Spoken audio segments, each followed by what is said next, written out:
नमस्कार विद्यार्थी मित्रांनो, कसे आहात सगळे? आपल्या माय मराठी या यूट्यूब चॅनलवर तुमचं सहर्ष स्वागत.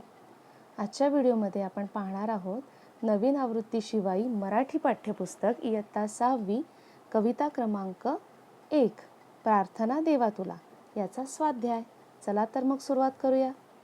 पहिला प्रश्न आहे, खालील रिकाम्या जागी योग्य शब्द लिहा. तुम्हाला उत्तरं हायलाईट केलेली दिसत असतील. मी जिथे जाईन तेथे प्रेमदृष्टीने पहा. दुसरं, स्वैरवेगी जीवनाचा धावतो रथसारखा. तिसरं, संयमाचा पथही माझ्या लोचनांना पारखा. चौथं, देह हा कर्मांत सरुनी सफल होवो जन्म हा. आता पुढचा जो प्रश्न आहे दुसरा, कवितेच्या ओळी पूर्ण करा, तर तो तुम्ही कवितेच्या आधारे पूर्ण करू शकता. आपण तिसऱ्या प्रश्नाकडे जाऊया. खालील कवितेच्या ओळींचा अर्थ लिहा. त्यातला पहिला प्रश्न आहे, पहिली ओळ आहे, दुःख जेव्हा दाटून या भार होतो अंतरी, मी कसे विनवू तुला रे धाव तू गरुडापरी. याचं उत्तर असं आहे, कवितेच्या ओळी ज्या वेळेला आपल्याला स्पष्ट करायच्या असतात त्यावेळेला आपल्याला संदर्भ द्यायचा असतो. तर संदर्भामध्ये आपण प्रस्तावनेचा आधार घेऊ शकतो. प्रार्थना देवा तुला, आता याचं उत्तर बघूया. प्रार्थना देवा तुला या कवितेत परमेश्वराची आळवणी केली आहे. ही ओळ तुम्ही प्रत्येक मोठ्या म्हणजे थोडक्यात उत्तरे यामध्ये सुद्धा वापरू शकता.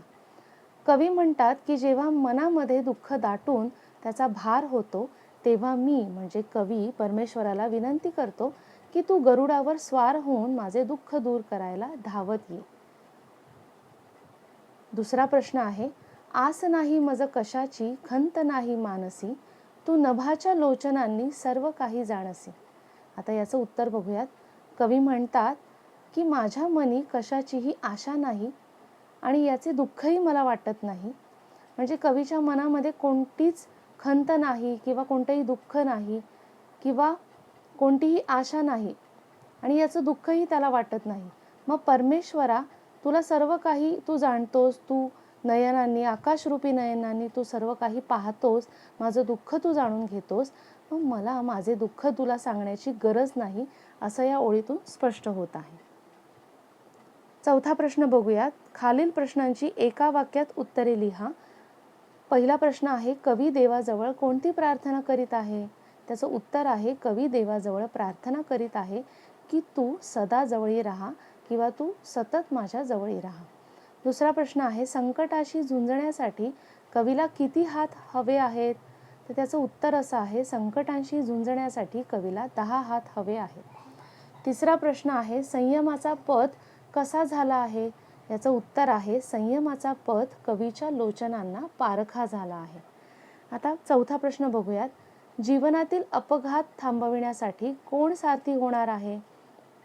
तर अर्थातच जीवनातील अपघात थांबविण्यासाठी परमेश्वर सारथी होणार आहे. पुढचा प्रश्न, परमेश्वराचे लोचन कशाचे आहेत? तर परमेश्वराचे लोचन हे नभाचे आहेत. सहावा प्रश्न, जन्म सफल कसा व्हावा असे कवीला वाटते?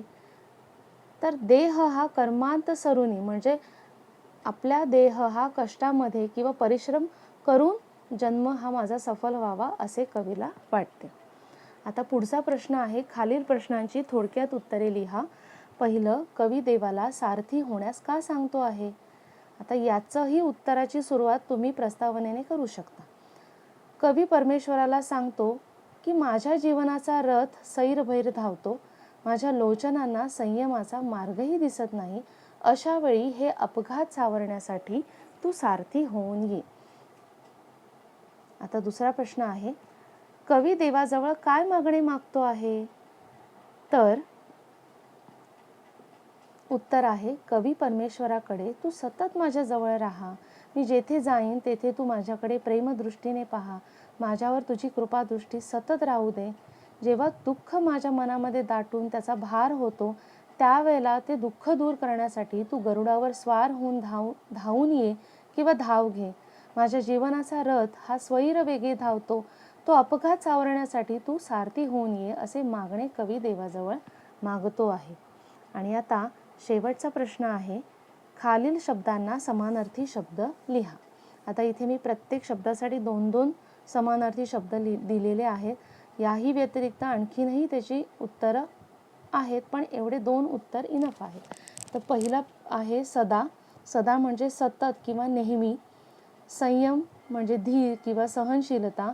तिसरा आहे लोचन। लोचन म्हणजे नयन किंवा डोळे। पथ। पथ म्हणजे मार्ग किंवा रस्ता। त्यापुढे आहे नभ। नभ म्हणजे आकाश, गगन किंवा अंबर। आणि शेवटचा आहे देह। देह म्हणजे शरीर, काया, तनू। ओके, तर आय होप तुम्हाला समजले असतील उत्तरं आणि याचा नक्कीच तुम्हाला फायदा होईल। तर व्हिडिओ कसा वाटला हे कमेंट करून नक्कीच सांगा। व्हिडिओ आवडला असेल तर लाईक करा आणि जास्तीत जास्त मैत्रिणींना शेअर करायला विसरू नका। आणि चॅनलला अजूनही सबस्क्राईब केलं नसेल तर लगेचच करा। हसत खेळत अभ्यास करा। धन्यवाद।